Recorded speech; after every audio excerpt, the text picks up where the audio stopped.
আসসালামু আলাইকুম গাইস। আজকে যাচ্ছি কোথায় বলেই দিই না। আজকে যাচ্ছি আমি কুয়ালালামপুরে। তো আমরা দুজনেই যাচ্ছি কুয়ালালামপুরে একটা ব্যানারের কাজের জন্য।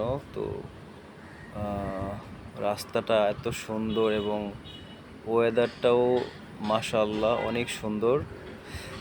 আহ, খুব আরামসেই যাচ্ছি দুইজন, যেহেতু আজকে শনিবার আর ভিডিওটা করতেছি শনিবার দিনই। আমাদের হাফ ডিউটি ছিল, তারপরেও বাইরে বের হয়েছি। যদিও আস্তে আস্তে আরও অনেক সময় লাগবে, ম্যাক্সিমাম 3-4 ঘন্টা লাগে। সেইখানে সেইখানে আমরা আমাদের কাজ খুব বেশি না, আমাদের কাজ খুবই কম, তারপরেও যাতায়াতের আর কি সময়টা লাগে বেশি। কিন্তু আমার আমার এখানে আহ, আমার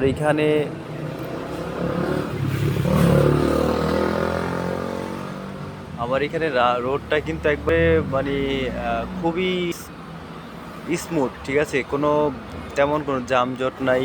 খুবই স্পিডে আমরা যাচ্ছি এবং খুবই ভালো লাগতেছে। আর এই দেশের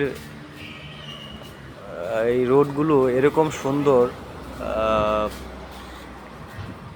কেউ কারো লাইনে যায় না, 3টা লাইন এত সুন্দরভাবে নিয়মকানুন মেনে তারপরে চলে। আমার খুব ভালো লাগে দেখতে। তারপরও যাচ্ছি আর ভিডিও করছিলাম যে আপনারা সবাই অবশ্যই এই ভিডিওটা দেখবেন, কারণ অনেকের হয়তোবা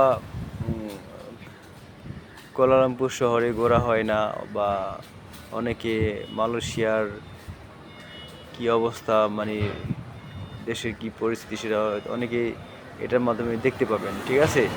যার জন্য আজকে আমি ভিডিওটা করতেছি। তো আমি আমি এরকম ভিডিও দেই, মাঝে মাঝে দেই, যখনই কুয়ালালামপুরে আসি তখনই আমি এই ভিডিওগুলো দেই, আপনারা পাবেন, ঠিক আছে। আমি যখনই আসবো তখনই পাবেন যে কুয়ালালামপুরে মালয়েশিয়ার সিটিতে কীরকম দেখতে। এটা অন্তত আমি আপনাদেরকে চেষ্টা করব দেখানোর জন্য, ঠিক আছে। হয়তো অন্য কোনো বিষয়ে কথা না বললাম, জাস্ট আপনাদের শুধু দেখানোর চেষ্টা করতেছিলাম যে আসলে এই দেশটা কীরকম। দেখেন কত সুন্দর। এই এরকম পরিবেশটা দেখলে মন এমনি ভালো হয়ে যায়, ঠিক আছে। তো যাই হোক, আমার তো খুবই ভালো লাগছে, তো ভাবলাম যে আপনাদের জন্য একটু ভিডিও করে আমি শেয়ার করব। অনেকটা কাছাকাছি এসে পড়ছি গাইস। তো ভালো থাকবেন সবাই, দোয়া করবেন সবাই। আল্লাহ হাফেজ।